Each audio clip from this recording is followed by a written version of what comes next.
Hello everyone, vocabulary exercise number 16। First word मैंने यहाँ पे लिखा है स्लगिश। स्लगिश का मतलब होता है आलसी या ढीला ढाला इंसान, मतलब लेजी। तो लेजी को हम स्लगिश भी बोलते हैं। अब देखो, लेजी वर्ड तो आपको पहले से ही पता है, आपको एक नया वर्ड सीखने को मिला। वो नया वर्ड क्या है? स्लगिश।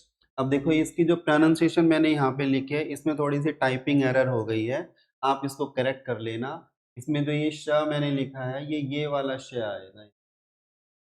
फाइन। अब देखो, स्लगिश का मतलब मैंने आपको बताया आलसी, ढीला ढाला इंसान, लेकिन ऐसे तो आप भूल जाओगे। देखो, कुछ वर्ड्स ऐसे मिलेंगे आपको जिनको लर्न करने की मैं आपको ट्रिक बताऊंगा। ये वर्ड वैसे याद नहीं होंगे। तो देखो, इस वर्ड को मैं लर्न करने की आपको ट्रिक बताता हूँ। वो ट्रिक क्या है?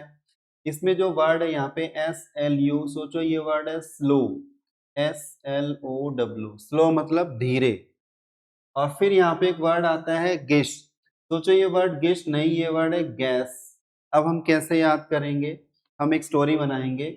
एक पर्सन है जो बहुत धीरे धीरे गैस छोड़ता है।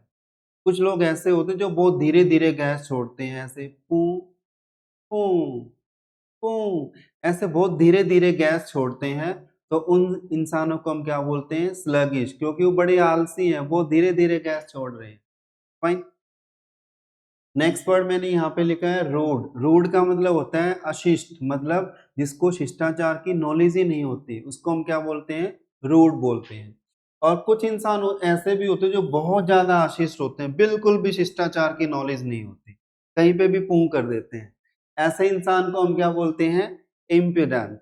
क्या बोलते हैं? इम्प्यूडेंट। देखो, इसकी प्रोनाउंसिएशन मैंने यहाँ पे लिखी है इम्प्यूडेंट। इम्प्यूडेंट। नेक्स्ट वर्ड मैंने यहाँ पे लिखा है नज। नज का मतलब होता है कोनी से इशारा करना। क्या बोलते हैं इंग्लिश में? नज। अब देखो, ये जो नज वर्ड मैंने लिखा है, इसको हम यूज कहाँ पे करेंगे, कैसे करेंगे? सपोज करो कि मैं क्लास में पढ़ा रहा हूँ, और पढ़ाने के बीच में क्या हुआ, मेरी कोई कॉल आ गई, मैं क्लास से बाहर चला गया। तो सभी स्टूडेंट क्या करेंगे? बातें करना शुरू कर देंगे। जब मैं एंट्री करूंगा तो जिस स्टूडेंट को मैं दिखाई दूंगा वहां से, दरवाजे से, वो ऐसे बोलेंगे, सर आ रहे हैं सर। ऐसे कोनी से इशारा करेंगे, सर आ रहे हैं सर। तो एक तो हम वहां पे यूज करते हैं। दूसरा हम कहाँ पे यूज करेंगे? जैसे सपोज करो कि आपकी शादी हो जाती है। ओके। तो शादी के बाद क्या होता है, काफी लेडीज ऐसी होती है जिनको मेकअप वगैरह करने का बिल्कुल भी शौक नहीं होता।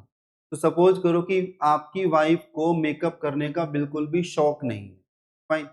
लेकिन 6 महीने के बाद, आफ्टर 6 मंथ्स ऑफ मैरिज, वो आपके सामने मेकअप करके आती है। तो आप क्या बोलोगे? आज तो बड़ी सुंदर दिख रही। तो आपकी वाइफ बदले में पता है क्या बोलेंगी? हटो जी। कैसे बोलेंगी? हटो जी। तो ये जो ऐसे हटो जी, ऐसे कोनी से इशारा करके बोलेंगी, उसी को इंग्लिश में क्या बोलते हैं? नज बोलते हैं। नेक्स्ट पर तो ये वर्ड आप याद रखना, जिन जिन की शादी नहीं हुई, शादी के बाद ये वर्ड काम आएगा आपके। नेक्स्ट वर्ड देखो, मैंने यहाँ पे लिखा है गेल। गेल का मतलब होता है तूफान, स्टॉर्म। अब देखो, ये जो वर्ड है गेल, इसको भी मैं लर्न करने की आपको ट्रिक बताता हूँ, क्योंकि वैसे तो आप भूल जाओगे। ये जो वर्ड मैंने यहाँ पे लिखा है गेल, सोचो ये वर्ड गेल नहीं, ये वर्ड है क्रिस गेल। अब क्रिस गेल को तो आप सभी जानते हो। जब वो पिच पे आता है खेलने के लिए तो आराम से खेलता है या तूफान मचा देता है?